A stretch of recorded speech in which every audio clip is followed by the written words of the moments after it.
संत में ही ज्ञान चैनल में आपका स्वागत है। आज हम लोग मन को वश में करने के उपाय जानेंगे।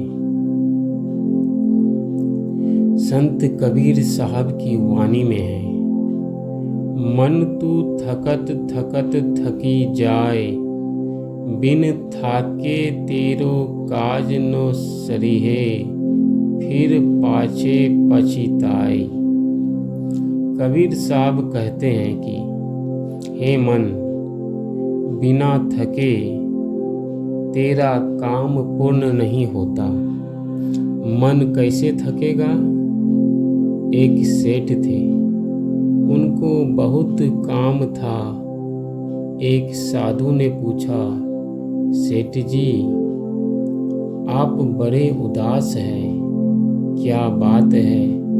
सेठ जी ने कहा, बात यह है कि मुझे इतना काम है कि करते करते थक जाता हूँ। साधु ने कहा, अच्छा, मैं आपको एक भूत देता हूँ, जैसे आप उसको काम बतावेंगे वह तुरंत करके चला आवेगा।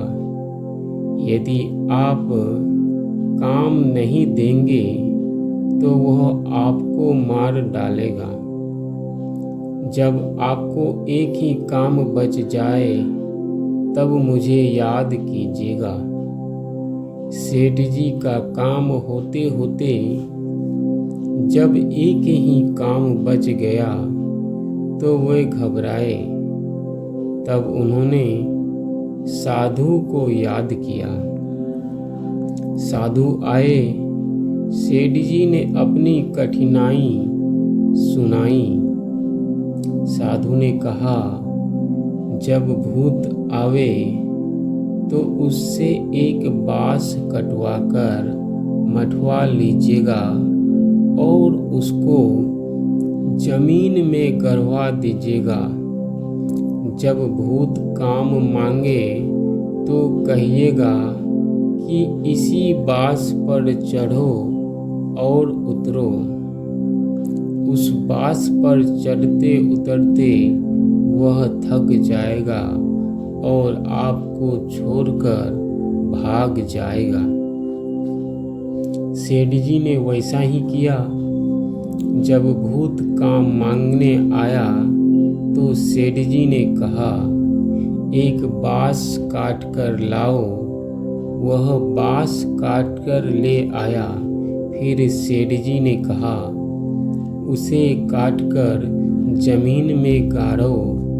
जब भूत ने बांस को जमीन में गाड़ दिया तो सेठ जी ने कहा, अब तुम इस बांस पर चढ़ो और उतरो। जब तक तुमको दूसरा काम न दे तब तक यही करते रहो। उस बांस पर चढ़ते उतरते वह भूत थक गया और सेठ जी को छोड़कर भाग गया। मन वही भूत है, यह ख्याल वह ख्याल करता रहता है। इसको एक पर लगाओ, लगते लगते मन थक जाएगा। इसको एक ही बात में लगाना चाहिए। किस एक बात में लगाना चाहिए? ईश्वर की भक्ति में लगाना चाहिए। शरीर छूटेगा, मन नहीं छूटेगा। मन अगर साथ नहीं रह जाए तो ईश्वर की कृपा से जो यह मनुष्य शरीर मिला है, इसमें उसका संस्कार नहीं रहे। पहले का संस्कार अभी भी है। वही संस्कार कभी सुख देता है, कभी दुख देता है। मन नहीं रहे तो यह सुख दुख लय हो जाए। मन को लय करने का साधन है।